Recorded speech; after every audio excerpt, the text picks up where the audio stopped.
Hi, this is Ben and Barry on football. My name is Barry Sterling Mitchell, and I produce the Sterling Net Point Power Rankings. Hi, my name is Ben Dickerson. Crazy football fan and fantasy geek, all types of fantasy.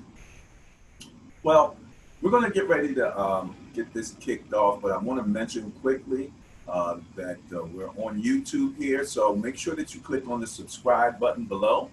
And if you click on the bell, you'll get the notifications for when we put up new videos. As of this point, we're doing our videos pretty much once a week, Wednesdays, because the weekend's over. And now it's time to pull that information together, take a look back, and take a look forward. So let's first take a look back, and we're going to take a look at the top 5 for the net points for the points for and for the points against, and for the turnover margin. So let's start with the top 5. So we will start with net points here, and had a lot of excitement would be the word with the Kansas City Chiefs. For being such a prolific scoring team. I was a little surprised at this last game in that, and I made this point on Twitter, that maybe film work is starting to catch up a little bit with Kansas City. Because Denver tightened up on them. They weren't just running up and down the field as they had been. And I got to give it to Patrick Mahomes. He came away with some sleight of hand and some fantastic stuff to get the job done. They got past them, but it wasn't the runaway that they have been having. Right. And even in terms of their defense, they didn't give up as many points as they had been giving up. But it seems maybe now that some film work is starting to catch up. So they're in 5th place with 30 net points. What do you think about that? Kansas City Chiefs. Okay, first of all, we're talking about an Andy Reid team. This man's got an extensive offensive playbook. Okay, so even though it looked like some film study may have, helped the Broncos to tighten things down a little bit, I wouldn't consider them at making them struggle. I think they just made them dig a little bit deeper into the playbook. They were able to hang in there and come up with some stuff to still move the ball and put points on the board. Well, you're saying dig a little bit deeper into the playbook, and I actually thought maybe they might have got a little further back to basics, because I had mentioned before all the little trickery stuff. Yeah, but that's not digging back. That should be your basic runs. If you go back and look at, first of all, they always use their basic runs because Kareem Hunt is a really good runner. He led the league in rushing last year. So when they come with the run game, usually it's straight ahead, here we come. It's the passing game where the trickery and the not necessarily trickery, but the more involved play calling comes into play. So sometimes when it comes to the passing game, you have to dig back, as in back to more basic stuff. So the basic stuff is there. They've been coming out high-powered with tricky stuff early on in the first few games. Denver seemed to have been a little bit more keyed in to look for those kind of things. They put good pressure on, too. They had the guy moving. Luckily for Kansas City, he throws the ball great on the run. So once Denver showed a propensity to still be able to get pressure on him and still be able to kind of get after him and make things a little bit tougher, I think they had to dig back into the playbook, get a little bit more basic, to make sure that they continue to move the ball, keep running Kareem Hunt, and stay in the game. Because if I remember correctly, they had to come from behind a little bit, although they didn't finish it off with a win. Denver played really well offensively, which isn't that big a deal when you look at the Chiefs' defense. So, and look who's in number 4 place with 32 net points, the Jacksonville Jaguars. We're going to talk a little bit about the upcoming match. You got the Jaguars versus. Yes. So you got number 4 versus number 5 here. Yes, that's going to come up in the segment when we talk about the matchups. Yeah, man. Number 3, we have the Chicago Bears, who had the scoring fest of the decade, probably for them, with 46 net points all of a sudden. Did my heart good to see Mitchell Trubisky kind of live up to the hype a little bit. Threw the ball really well. Can't be mad at anybody. Baltimore Ravens. The consistency of the Baltimore Ravens is starting to amaze me. The evenness, the balance between offense and defense. We talked about it last week. Yeah, we'll talk about it again when we finish going through the top 5. But they're in second place with 58 net points. Yeah, the consistency, I almost want to say, is uncanny. This is the Baltimore Ravens I was hoping to see at the beginning of the season, and they had a hiccup or two. But now things are beginning to fall into place, and they are a really balanced team, looking good, both sides of the ball. Another one of those teams that has no compunction about bringing in a second quarterback and running something with them. Them and the Saints seem to be really keyed in on doing that a little bit. What's the old expression? I think they use it in the Army. Smoke them if you got them. Smoke them if you got them. In other words, if you got cigarettes, we're going to take a break now. Go ahead and light up. Okay. If you got talented players on your team that can play multiple positions, get them in there. Smoke them if you got them. I don't know where that came from. It just Woo! All right. Stay away from Elon Musk, okay? Los Angeles Rams, baby. Number 1, 73 net points. That's a nice spread. What's that? 20 minus 5, about 15 points or so. They're 15 points ahead of the second place team. Yeah. Net points. Yeah, That's nice. That's pretty Nice. good. That's pretty good. But you know, somebody can jump 15. Yeah. in a Oh weekend. yeah. Oh yeah. Oh yeah. That's true. But as of right now, with the Rams playing the defense that they've been playing, now we'll talk a little bit more about them in the matchups relative to injuries. We had a little bit more on that with the fantasy backup. But that's our top 5 in net points. So let's take a quick look here in terms of who's doing all the scoring around here. Look at this now. In 5th place, again, the Baltimore Ravens. I mean, the Baltimore Ravens here with 123 points scored. Again, we'll look over in the next lane for points against. You're going to see they're in the same ranking. So that balance. That's that balance we're talking about. The Cincinnati Bengals with 126 points put up. The New Orleans Saints with 137. No surprise. No surprise. The Rams, 140. No surprise. No surprise. And, of course, Kansas City Chiefs, no surprise, No with surprise. 145. The only surprise I would say, I don't want to say the Bengals, because we've been hoping that if you look at the Bengals offense, they're supposed to be able to score. Little surprised at the Baltimore Ravens being ahead of the Atlanta Falcons, who are just outside the top 5, number 6. That's all I can say. I'm just a little surprised. Now, we're going to go in the next piece. We're going to talk about points against. But I did want to just bring out, we talked about how consistent Ravens are. But relative to the Chiefs, that number 1 team in scoring happens to be number 25 on defense. They've given up 115 points. So they're one of those teams that are sort of, we talked about that word, Kordana Scott's out of balance a little bit. I mean, that's one of those teams right there. So let's move on to points against. And here we have it. Look, that's points for. 2.4. Oh my God. 2 points for, no points against? No points against. All right. That's okay. Let's just take a quick look.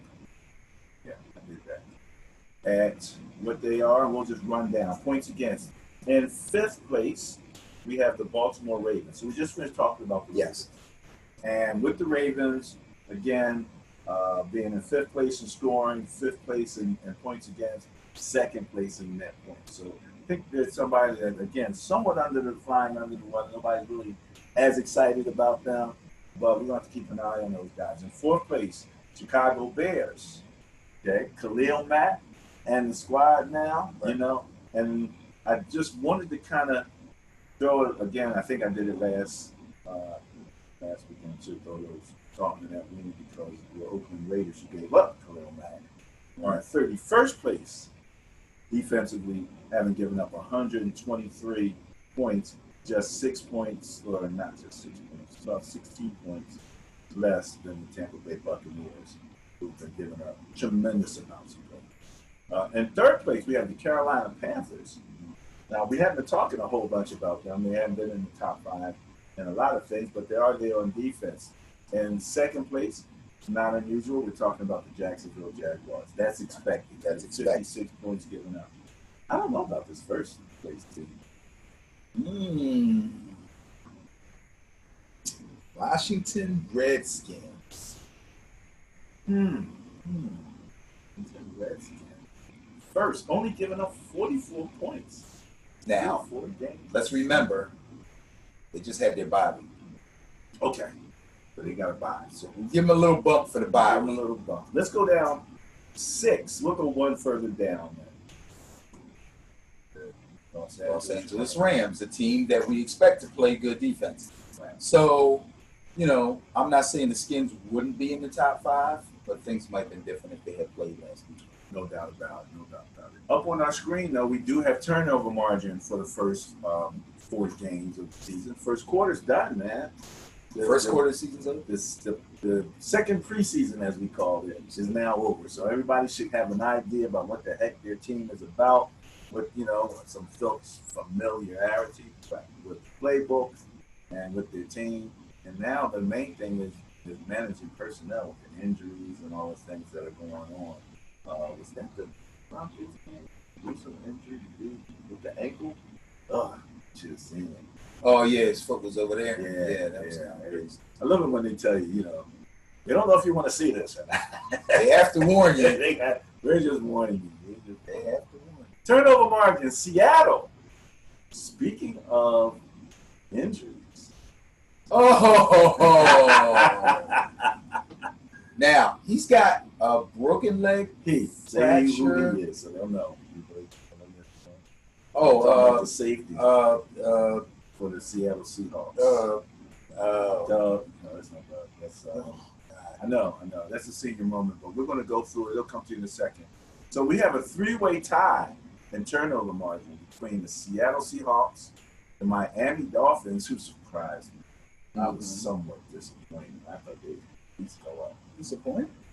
I thought they would go up and at least give up a fight. I mean, even in my blog, that was my intriguing game of the week. Okay. You know? And they had all of the points and stuff going for them last week. I mean, it looked like it was going to be the new Miami Dolphins coming into, New England and showing up, Yeah. And they went into New England, and what I said was, when you looked at the net points, when you looked at the net, the president's calling me. Goofball alert. Yeah, the president's calling. Yeah, just got a goofball. I think he's calling me too. This is a test of the National Wireless Emergency Alert System. That no action is needed. Anyway, so that's history being made right here, ladies and gentlemen. That's one of the first times I think that's ever happened. If your phone's going off, he's trying to call you too. Yeah. We're not going to answer, so if you do, let us know what he said. But I said, when you looked at the net points, right, and you looked at New England, you think Brady, Gronk, Belichick, Exactly. Super Bowls, and even though they weren't doing real well, when you look at the matchup, that's what you think about, Belichick, Brady. Then when you looked at the Dolphins, and you're like, yeah, you know what I mean? And it just didn't carry the same weight. But going in with the net points, and the way they had been playing, I expected them, the net points kind of said that the bias was in their favor. Yes. But then at the end, I said again, except for we have to remember, Belichick, Brady, Gronk, and there's a mystique still there with them guys. It's funny how certain teams within division it takes them a long time sometimes to buck trends, Mm. and it's been a long time for Miami. The wins that Miami Dolphins have in Foxborough, Massachusetts, are few and far between. Yeah, historically, it's crazy. And then we talked about Khalil Mack. So second in turnover margin there is the Chicago Bears with +6. I mean, that guy's just freaking happy.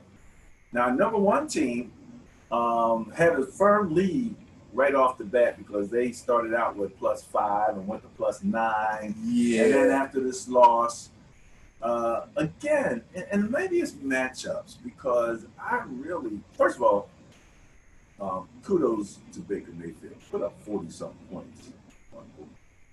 I mean, if you know, you can't be mad at a guy and you can't point to him and say you didn't get the job done if you put up 40-something points. You know?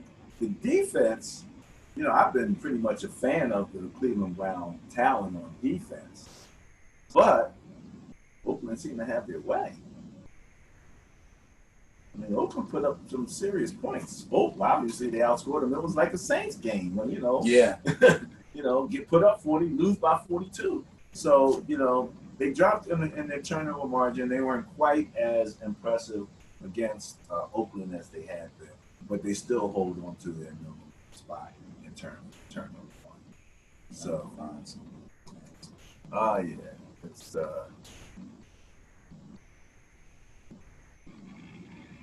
Yeah. Everybody's closing the gap on them guys. But that's okay. I'll give them credit for what they've done so far. I'm really, it's fun to watch the Browns play again. It is. Used But to let me turn away say from this. those games. We talked about the coaching of the Browns and how important that was going to be. Yeah.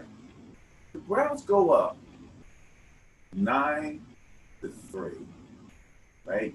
Mm-hmm. On a really nice Chubb, right? Yeah, long run. Yeah. Nice run. Mm-hmm. Then they want to go for 2. It's like second quarter, and I'm like, why? Did they go ahead? Did the touchdown put them ahead in the score? It was 9-3. It was 3-3. The touchdown happened. Now it went to 9-3. Okay. Okay. So the Browns are up. You know, you kick the extra point. Now you're up a full touchdown. You know, they decided to go for 2. Wait, it was 3-3. Right. They scored. Brown scored. Now it's 9-3. Right. They kicked the extra point. It's 10-3. Right. They decided to touched go for 2 in the second quarter. Yeah. That doesn't compute for me. It didn't compute for It me. wasn't necessary. If you're trying to put the game out of reach for the other team in the second quarter, I'm not sure exactly how much It was success you're amazing. going to have. Now, with that. they did it again later, and they actually got the 2-point conversion. So when you looked at the score, it was like 14, you know. Okay, but it made sense to do it later. Yeah. Right. Yeah. It made, at this point, you've lost the point because you didn't get the extra point. Right. Now you get the Now you got to do it because you got to make up. because you got to make up missed. for what you missed. Yeah, and it just seems so. So then when they get it, it's a wash. You see what I'm saying? You could have just kicked the extra point, and you just got a new kicker. You got a new kicker. Yeah, a guy that everybody seemed to have faith in. He looked like he was, he was a good kicker. I had no problem with him. They did another really questionable situation. The Browns wound up with the ball down near their own end zone, down to 15 yards. Okay. And they came out passing, and that's when the pressure got to Baker. They fumbled. They wound up giving the ball up right there in the red zone. And, even on the median, the question is, you got 2 good power backs. You're backed up in your own end zone. Let's run the ball a little bit. You know what I mean? Yeah, they got 2 power backs. They got 2 power backs. And I have one other thing I'll mention about the Browns real quick. I'm watching them very closely. I have family from Ohio, so I just keep an eye on, I'm a Niner guy. But my boy Carlos Hyde is there, former Niner, Correct. So I'm looking and I'm seeing, who is it? Oh, I know who it is. Their safety, starting safety for the Browns. His name will come to me in a second. Was he was like a high Jabril Peppers. Oh yeah, okay. Returning kicks. Yeah. I'm like, why? That's your starting safety. Why is he returning? I mean, I could see if it was game Swiss time, Army knife. but one injury and you've lost your starting safety, you know. And the third string running back for the Browns would make a great return. This boy is fast. He's agile. He's got good hands. Right. And you got two power backs in front of him. Yeah. So you don't have to beat him up, you know, in the run game. And he's the third guy. Why are you using your first string safety when you got people? I mean, I literally went on Madden and looked just to look up what his attributes were for the third string running back. His name just gave me right now. But I would have put him in. No doubt about it. And he was running back punts. Jabril Peppers, yeah, they got him back running back. They didn't have punts. him on kickoffs. Kickoffs I have to double check on, but I know he was returning punts. Okay. You know, and someone even on Early on, yeah, because this is the thing. The Chiefs use Tyreek Hill. I'm sure they have somebody else they could use. Sometimes the Giants put Beckham back there, but usually it's late in the game when they need. This is what I'm talking about. Right. When Deshaun Jackson ran that kickoff back against who? The Giants or the Eagles. Right. You didn't have him back there all day. No. You know what I mean? No. But in a special situation, okay, you put that guy back there. I understand. I'm not. But if a start safety is also your number one punt returner, you should be actually looking for another punt returner. It's amazing. I'm just, you got to try. It's amazing. Yeah, it's absolutely. Let's move on into the next segment where we're going to talk about the matchups. And man, I got kind of juice looking at the matchups. And again, these are based on the Sterling Net Point Power Rankings, and one of the things that came out was produced out this concept of bias. And basically, you know, we're just looking at that differential between what the two teams have actually done in terms of points, and the team with the greater net points gets the bias. Right. I'm not saying they're going to win the game, but in terms of what they've done so far, they've done better. Okay, and so that's how we go into and we begin to look at it, and then you add on all the other factors: injuries, home field advantage. There's a lot of factors that go into the game, even in terms of matchups. Because it's funny, when I looked at the some of the other power rankings, you know, they mention a couple things here and a couple things there, but it's all their opinion, you know. And I mean, so it's opinion based, where ours is numbers based. Definitely numbers based, quantitative. So Thursday, we're going to kick the week off here with the Indianapolis Colts against the New England Patriots. The Patriots have a 16 net point bias in their favor going into this game. In terms of the turnover bias, it's 0. So the Patriots have a 16 point bias plus going in their favor going into this game. I like New England in this game. I think the bias plus is warranted. I don't think the Colts have enough firepower on either side of the ball, especially at home. Okay, especially at home, yeah. In New England. Tennessee, Buffalo. Tennessee's coming in with a 58 net point bias in their favor. They have a 2 turnover margin bias in their favor, which gives them a bias score of 60. Going Tennessee. Again, Buffalo. Who is Buffalo? I mean, they beat the Vikings, and they are who we thought they were. I don't know if I knew who they were. Every time I thought I knew who they were, they turned out to be somebody different. As far as I'm concerned, they only fooled us once. Yeah, but they fooled us against the Vikings. Sheesh. Yeah, but then the Vikings came back and had another clunker, so maybe it wasn't them. It's a big. But regardless, some questions about the Vikings. I mean, in terms of net points, the Vikings are 26 with minus 20 right.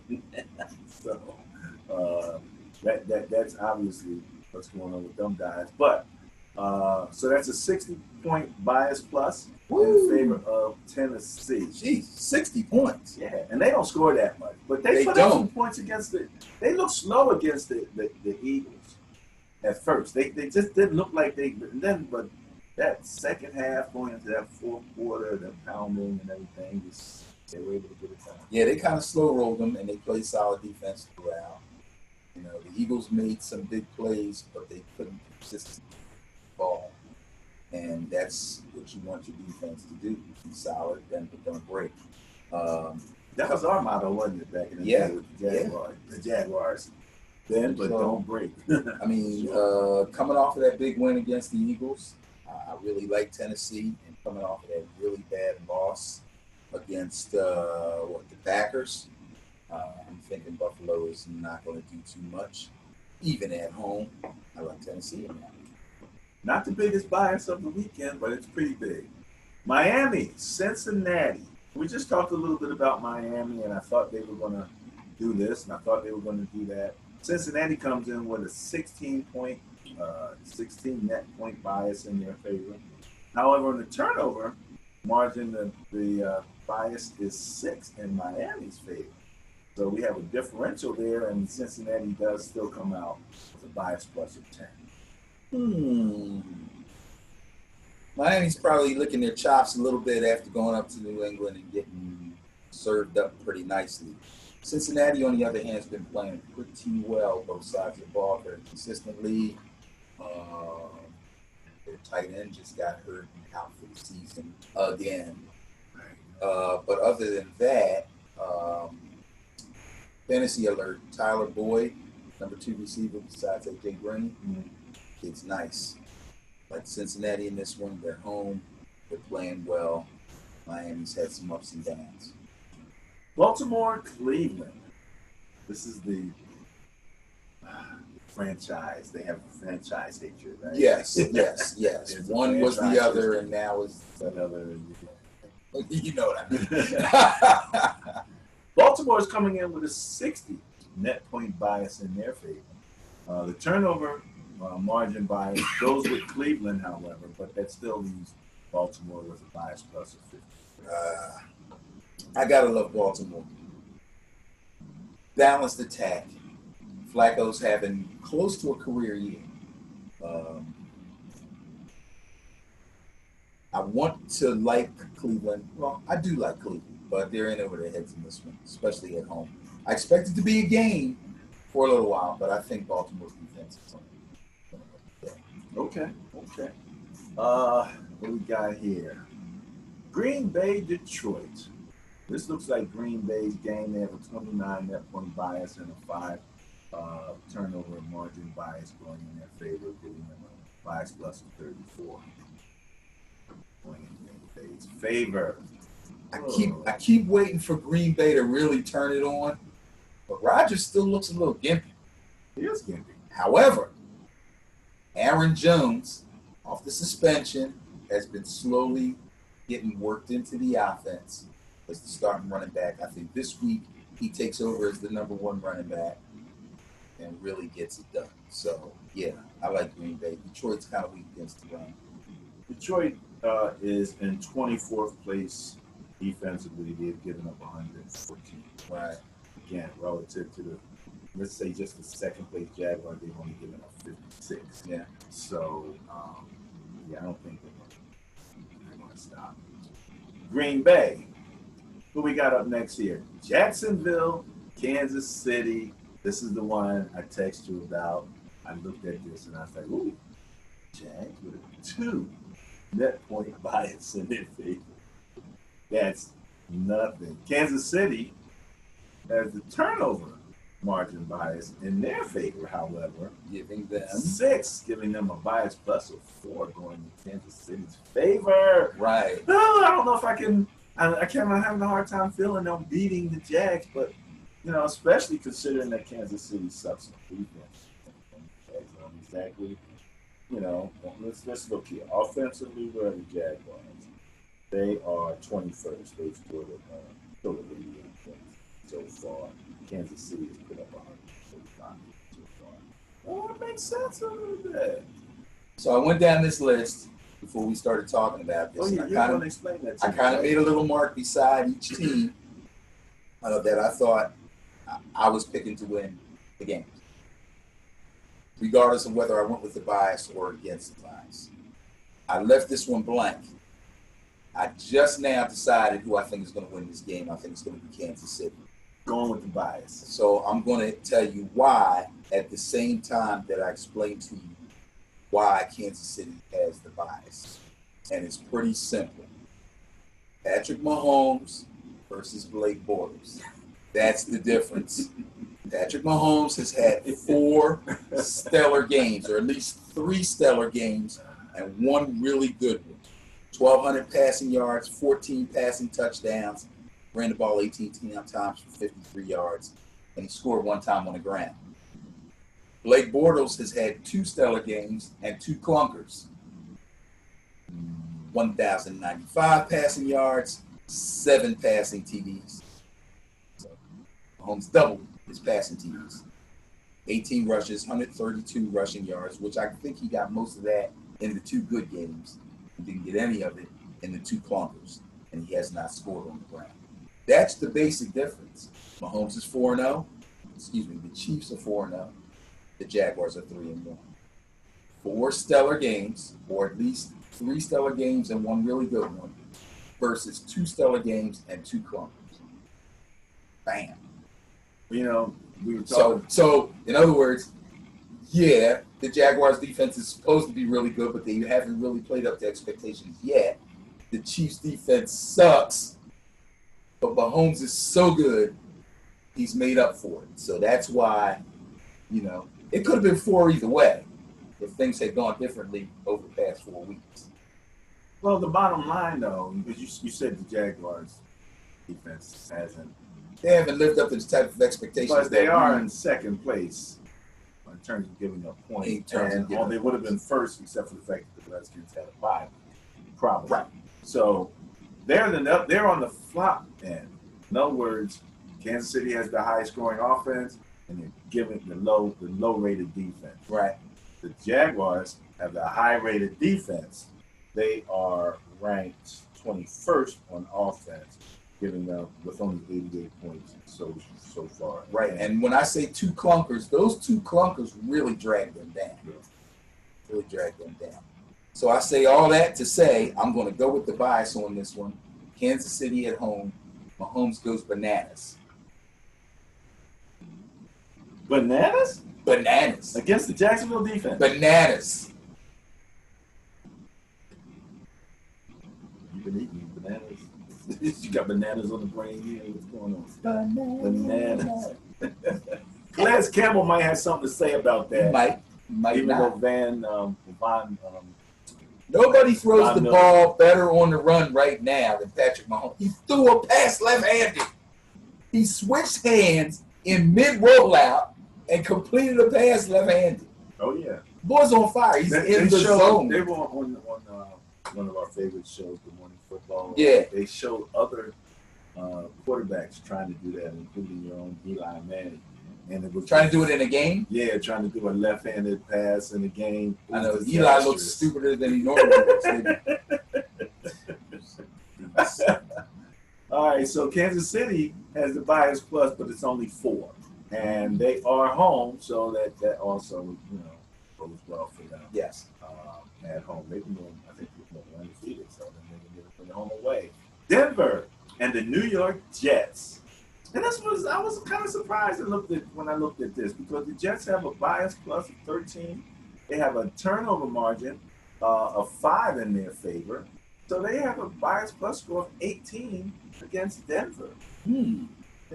Case, come on. Case, what are you doing, man? I was all arguing for you while they got rid of you from Minnesota and brought in Kirk Cousins and gave him all that money. Come on, Case. I'm like, what's going on with you, man? What are you doing here?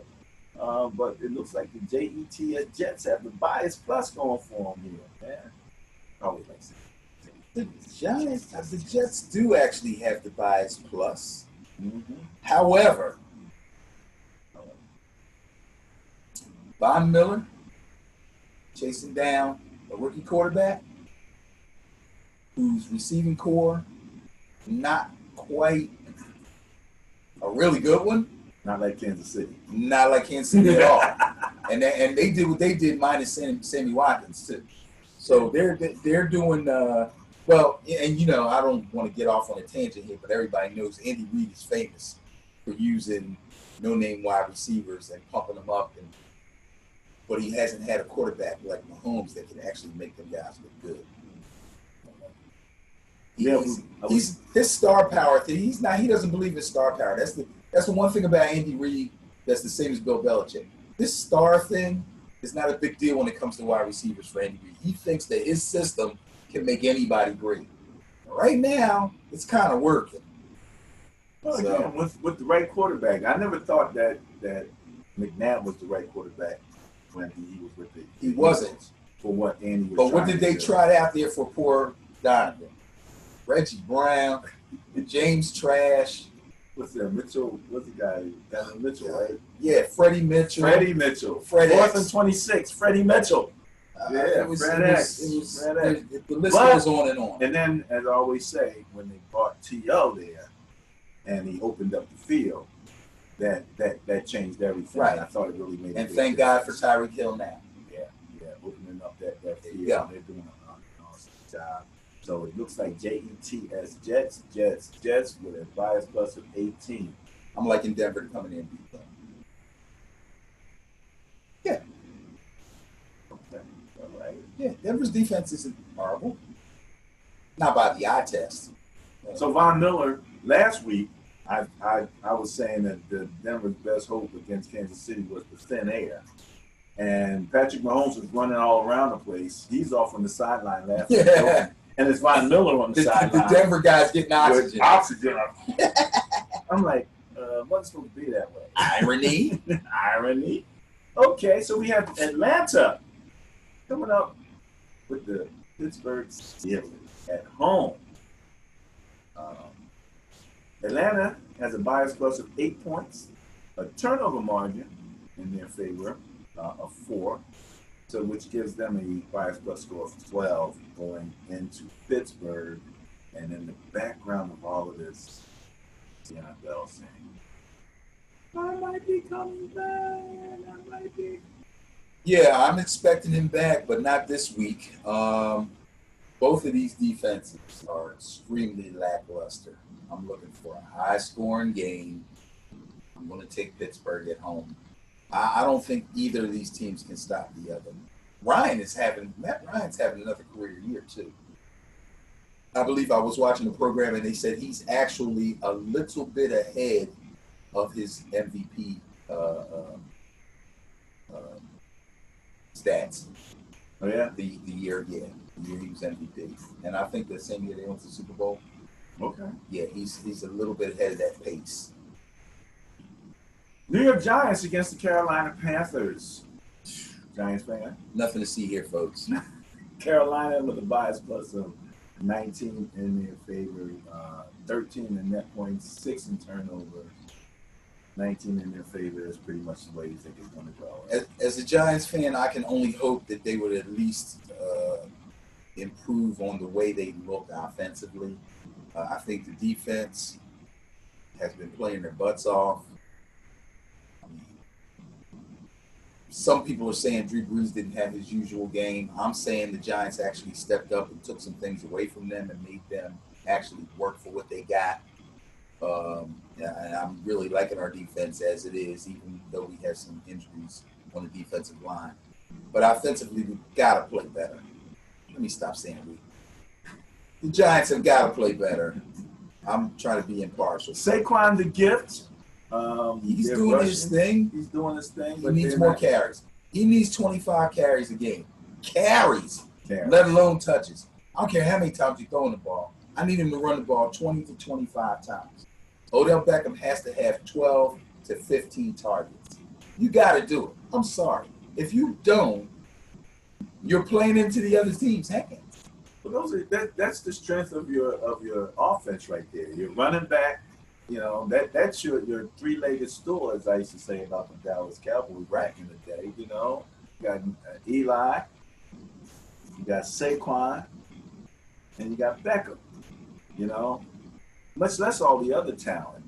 And Sterling Shepard had a great game last week, actually. So, but again, Carolina, is right there in terms of points against. They're third with 60. Carolina, when you look offensively, however, they're 28th in the league. They've only put up 71 points. So the Giants might have a shot here. They have a shot. Giants might have a shot. I'm going to take Carolina because they're home. But again, if the Giants can at least move the ball a little better consistently and score some touchdowns, they have a chance to pull this game out. Because, again, Cam Newton is prone to make mistakes, and their offense is not exactly done. So. All right. Two West Coast teams, California, getting ready to get it in. Oakland and the LA Chargers. The Chargers have a 13 net point bias and a 6 turnover margin bias in their favor, which gives them a bias plus of 19. Chargers. I love the Chargers. I wish they would play better than they've played because I think they're better than what they've shown so far. But I think they'll win this game relatively easily. I don't know. Oakland surprised me. I mean, they put up some points against the Rams.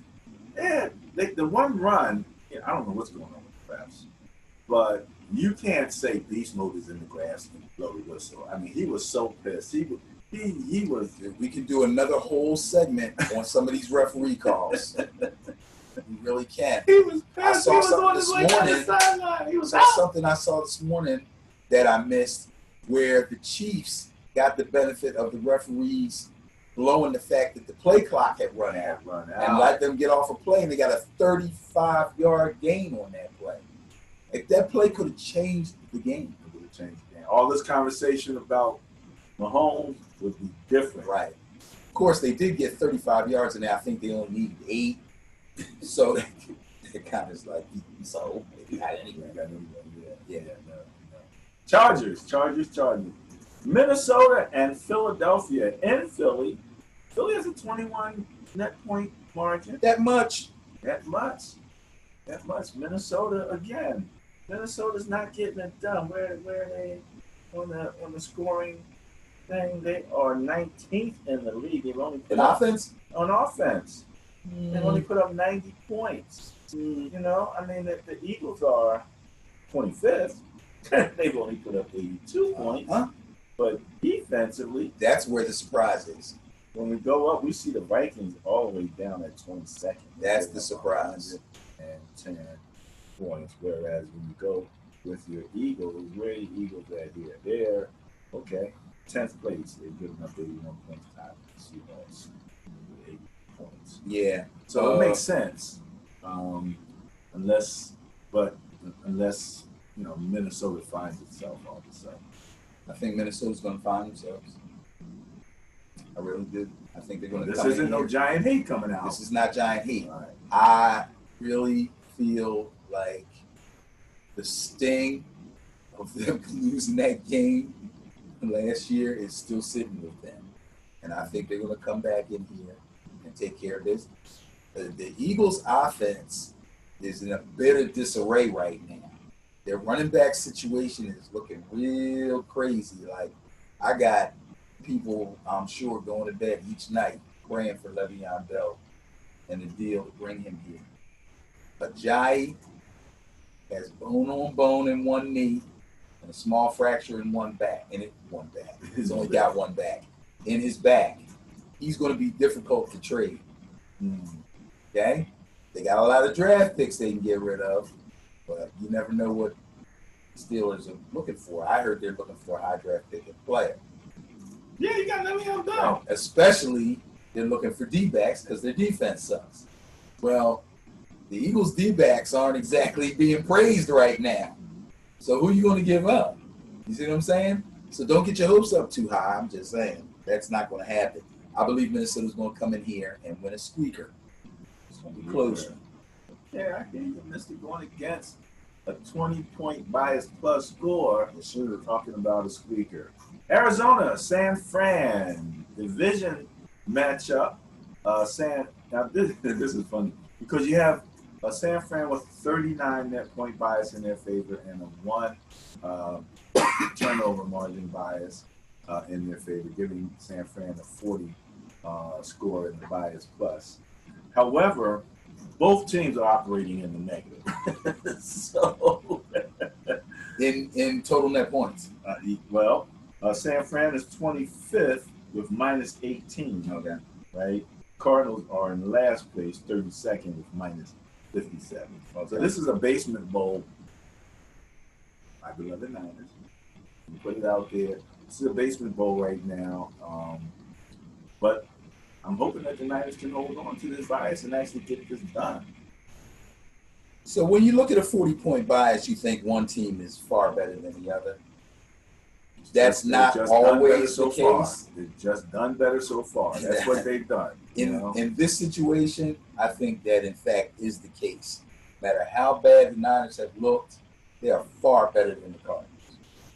Okay. Even with the rookie quarterback. That is my opinion. Okay. And well, Beathard's not rookie. No, I'm talking about Cardinals. Oh, yeah. That's I'm talking about him briefly when we're finished because we got a couple more matchups to go. Okay. But that's not going to be a good thing for them. The fact that they have a rookie quarterback. No, it's not really helping. I mean, really, I was expecting it was the run game that was really going to, keep the Cardinals competitive. Right. They haven't been able to put that on. No. So, No. Another division matchup. This is that NFC West. This might be a good one. LA Rams and Seattle Seahawks. The Rams have a 69 net point bias in their favor. They are tied in turnovers, right, at 0. Okay. So that gives the bias plus to the Rams at 69 points. That is the highest bias plus of the current weekend. Okay. So I said this might be a good one. It also might not be a good one. Yeah, because they just lost their starting safety. Right. What the hell is his name? Is Cam Chancellor? No, I can't. He's not there anymore. Cam Chancellor's not behind Maxwell. It's not. Right. It's not. I'm naming everybody but him. Yeah, I know. It's the guy who wanted to play for the Cowboys, but evidently the Cowboys didn't want to make the kind of deal that was necessary to bring him over after the claim that they didn't want him. It's the guy who wanted to renegotiate his contract. And YouTube fans is going to answer this question for him. It's the guy who wanted to get his contract in order to be sure that he had some insurance against getting injured. Speaking of contracts, and it's the guy who, after he got his leg broken, gave the one-finger salute to his team's sideline, probably thinking, this is exactly why I needed to get my contract done. This is exactly what I was hoping against. This is exactly.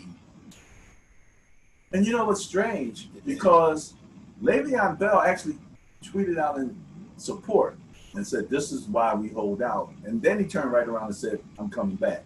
Or at least the reports are saying he's coming back. Well, in addition to losing their starting safety, Michael Kendricks, who they picked up even though he was being charged with insider trading, now has been suspended.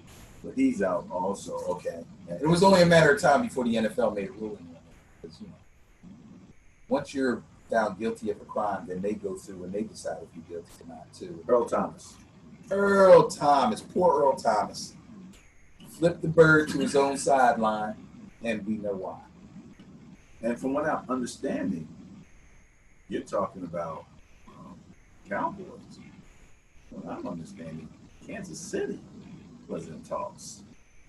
Okay, the only reason I said the Cowboys is because they were the coach, Jason Garrett, and him were caught by, there was a lot of a random microphone about I'd love to have you, and him saying make it happen. Right. Well, the Cowboys never made it happen, which I'm sure he was a little upset about. And then he tried to get his money right in hopes of. And he came back. He said, "I'm going to be here for my team. I'm going to be here for my team. I'm not right." And Le'Veon sitting home going, "City." Right. Exactly. So speaking of the Cowboys, you have a Texas matchup. Look at that bias plus though.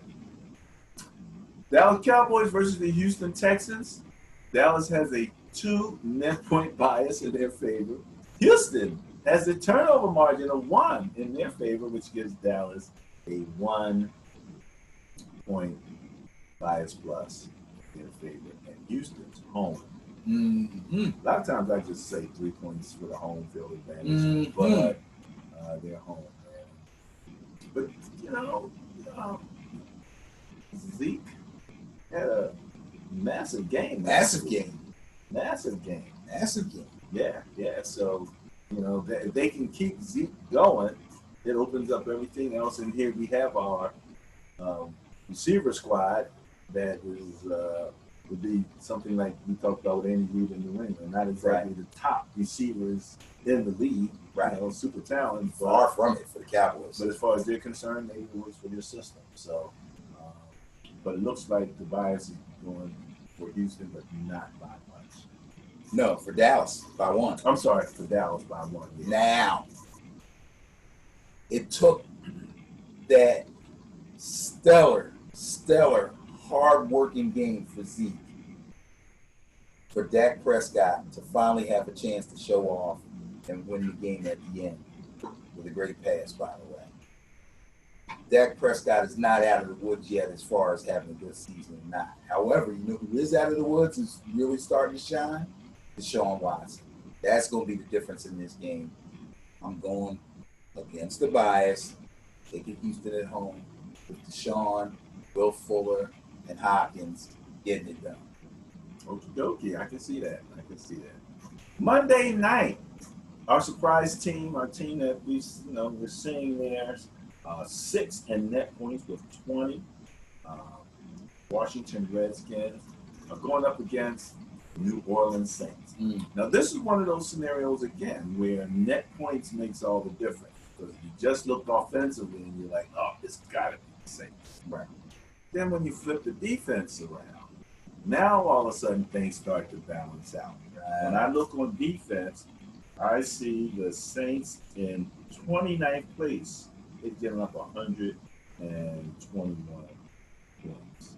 When I'm looking at Washington, again, with a bye week, they're in first place on defense.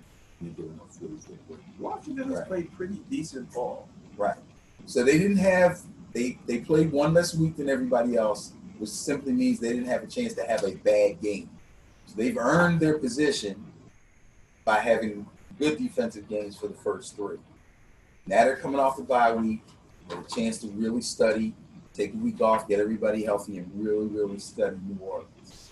And if they watch the New Orleans New York Giants tape, they might think that they're really on to something.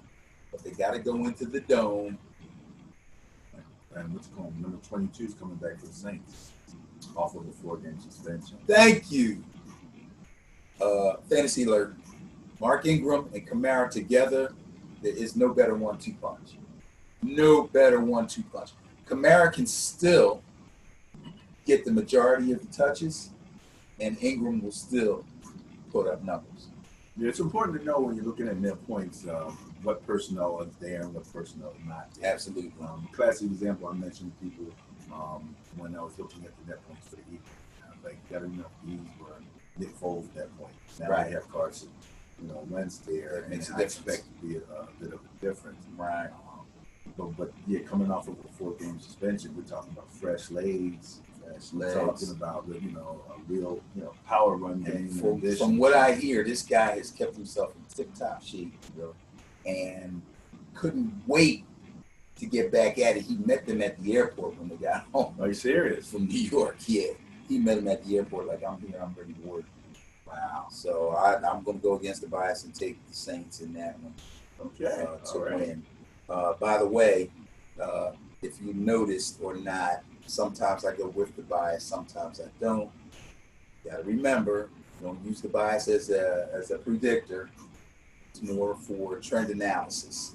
So if I go with the bias or I go against the bias, it's because I'm picking who I think is going to win. not because of the bias. You can always have an opinion. That's my You opinion. can always have an opinion. Always look It's at the funny. numbers. Bias just looks at numbers. Because last week's results, the bias was 10-5, and I also was 10-5, and I did not always go with the bias. So That's it's pretty crazy. Cool. That's pretty cool. Well, we're going to get ready to wrap up in a few. Ben, let's just Yeah. talk a little bit about and share some information about our social media. Mhm. Let's see here. There we go. Right there.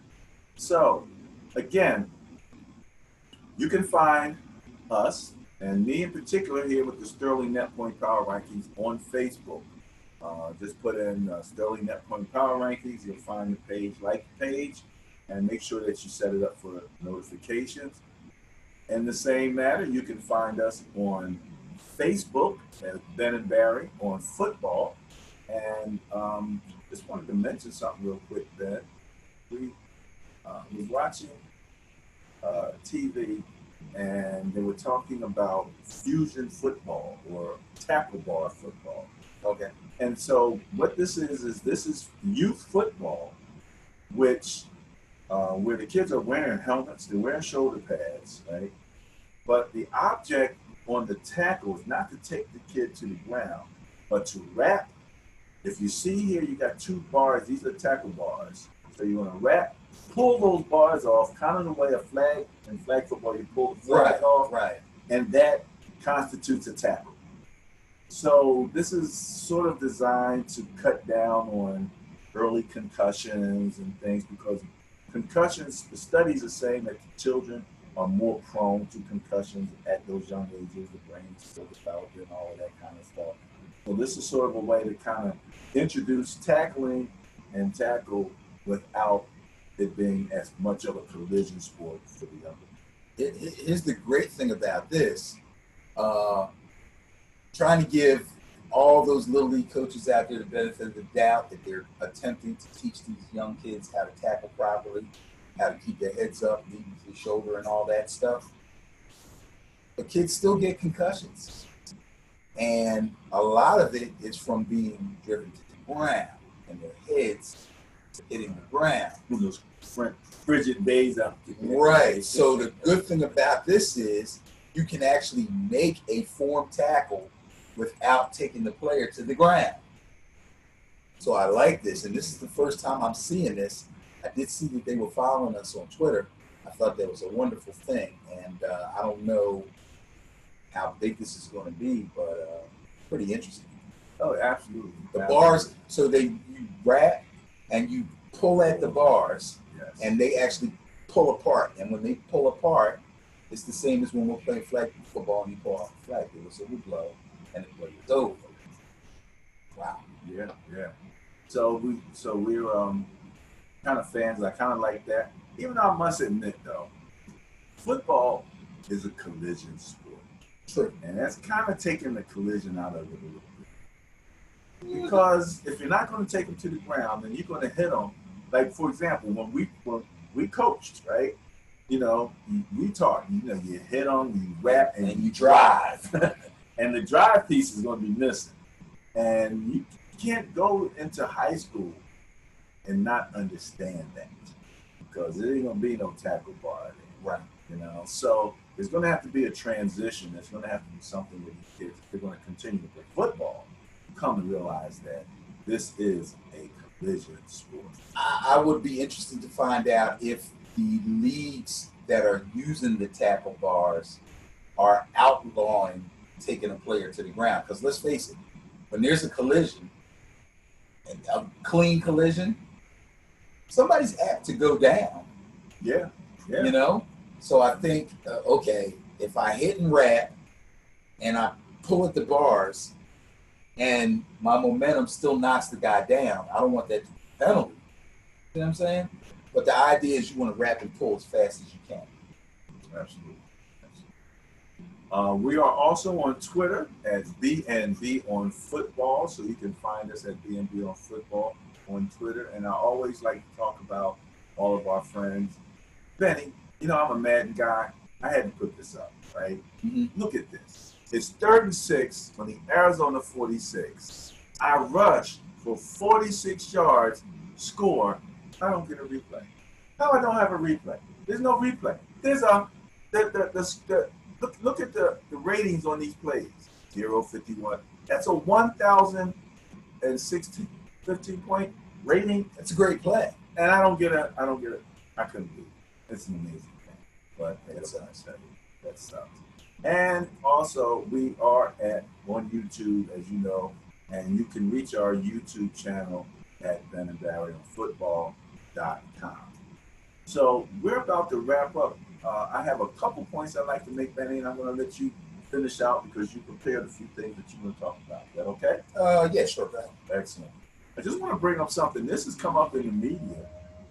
Floppy, with all the new rules, the tackling now, there are actually people in the media saying, wait a minute, that looks like a flop. Just like in basketball, you know? Some of the great flops of all time. You run by and do like this, and the guy's like, you know, and all of a sudden the refs blowing the whistle. Well, with all of the rules for tackling nowadays, this is actually becoming only a matter of time. Flopping in football. Who ever would? Especially quarterbacks, right? Yeah, this is about the quarterback flop. I mean, yeah, the guy comes in, you know, he pushes him a little bit. Quarterback throws his hands up and, you know, hits the ground, and it's like, you know, and we've seen it with punters. You know, where they flop a little bit, they get hit a little bit, and they throw their hands up. You kind of expect that from a punter because sure, some of these punters are pretty athletic, but let's face it. What they do puts them in the most vulnerable position of all. So, yeah, if somebody touches me, I'm going down for self-preservation, let alone calling attention to a penalty. We talked about youth football, and there was a story about this young man that kind of caught my eye. Because the story said that he said, I can't feel my body. And then a few days later, he passed away. And they're really not sure exactly what happened. They said he actually had one of the most advanced helmets you could have at that level of football. So this happened after he made a tackle? After I believe he made the tackle there. But the thing that I wanted to mention here, and again, this even for a tackle bar, we have to understand, as you see, I'm kind of leaning here. It says here that over 4 million, says it right here, 4 million young people played organized football with only 13 deaths, and that's, I mean, I don't even know what the percentage. That's a really minuscule percentage, considering that this is a collision sport, all the concerns about concussions, things of that nature. Don't get us wrong. We don't want any deaths. We would prefer it said 0 deaths, but we would prefer. But you know, there's deaths riding bicycles. There's deaths skateboarding. There's deaths swimming. People should look up the concussion rate for soccer players. Yeah, and it's soccer, right? Exactly. I got 2 great nieces, twins who play soccer, you know? And so it's just something to think about before you jump on some of the concussion bandwagons and talk about how dangerous this sport is. I mean, your kid could be in karate, could be in mixed martial arts. You know what I mean? Could be boxing, and getting hit in the head all the time. You know what I mean? So at least, you know, we've got helmets, and then again, when you start to look at all of the players. Like, for example, the Hall of Famers, you know, they're coming and giving speeches, they're cognizant, you know what I mean? Everybody's body is beat up from playing football. That's just a part of the game. Your body's beat up from playing football. My body's beat up from playing football. That's just a part of it. Right. But, you know, there's nothing like football as far as the sport is concerned. It's our favorite sport. And, you know, whatever you're doing out there, you know, I don't care if you're going to the beach. You got to be careful. You might get swept out by a wave. Everything has some level of danger to it. Absolutely. And that thrill is a part of it. So I just wanted to mention that. So I want to turn it over to you, you know, for the parts that you have actually prepared here. Well, I did prepare a little something, and this isn't that big of a deal. But we had a couple of quarterbacks, rookie quarterbacks, who had their first real starts last week. Rookie quarterbacks that came in pretty highly thought of and heralded, and Both have found themselves in the position of starting. One, I think most people probably thought would end up starting before the season got far into the season. That's Baker Mayfield. And the other, Josh Rosen, who it was obvious it was obvious to me when the Cardinals made the move to bring in Sam Bradford that they really did not want to start Josh Rosen because they thought Sam Bradford could handle it and he could sit back. But anybody who knows Sam Bradford knows that that's not really the case. He gives the illusion of being a good quarterback and a mentor, but he can't get the job done. So now Josh Rosen gets his first start. So I just wanted to make clear, neither one of them stunk. Okay. They did both lose. Both games were competitive. So all in all, I think they did well. Mayfield threw for 295 yards, completed 21 out of 41, 2 touchdown passes, 2 interceptions, had several drop passes. Yeah, Several drop passes by several different players. Yeah, he absolutely did. That's a good point that you mentioned. Some of those drops converted. Yeah, He's looking like. And 21 out of 41 doesn't sound great, but he threw for 295 yards. That means he was pushing the ball down the field. Yeah, and he'll do that. He'll do that. Right. You know? Josh Rosen was only 15 to 27, threw for 180 passing yards, 1 touchdown, had 2 touchdown passes dropped.